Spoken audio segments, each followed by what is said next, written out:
నమస్తే అందరికీ, నేను మీ స్వేచ్ఛ. ఈరోజు మా బాబుకి జలుబు చేసిందండి. సో ఒక మంచి హోమ్ రెమెడీతో మీ ముందుకు వచ్చా. వాడికి ఎప్పుడు జలుబు చేసినా నేను ఇట్లనే చేస్తా. 1 డేలోనే జలుబు తగ్గిపోతుంది.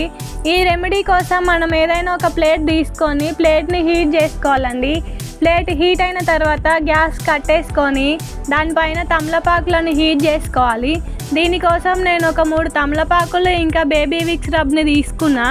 చూడండి తమలపాకులు ఎట్లా హీట్ అయినాయో. ఇట్లా హీట్ అయిన తమలపాకులకి మనము బేబీ విక్స్ రబ్ని అప్లై చేసుకోవాలండి.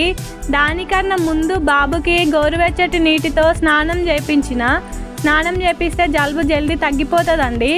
ఇట్లా అప్లై చేసుకున్నాక వాడికి తలపైన పెట్టి గట్టిగా కుళ్ళగట్టాలండి, లేదంటే ఊడబీకేస్తాడు. చూడండి వాడి ముక్కు ఎట్లా కారుతుందో, చాలా జలుబు అయింది. నెక్స్ట్ ఇంకో తమలపాకు తీసుకొని వీపు పైన పెట్టుకోవాలి. అలాగే ఇంకో తమలపాకు తీసుకొని ఛాతీ పైన పెట్టుకోవాలి. తర్వాత కొంచెం బేబీ విక్స్ రబ్ని తీసుకొని పాదాలకి ఇంకా చేతులకి అప్లై చేసి లైట్గా మసాజ్ చేయాలండి.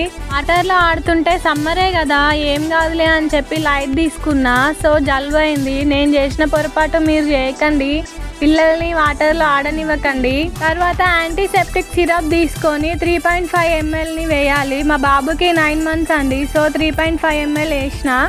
నెక్స్ట్ డే వరకు జలుబు తగ్గిపోతుంది. ఈ వీడియో మీకు హెల్ప్ఫుల్ అనిపిస్తే లైక్ చేయండి, షేర్ చేయండి, కామెంట్ ఇంకా సబ్స్క్రైబ్ మర్చిపోకండి.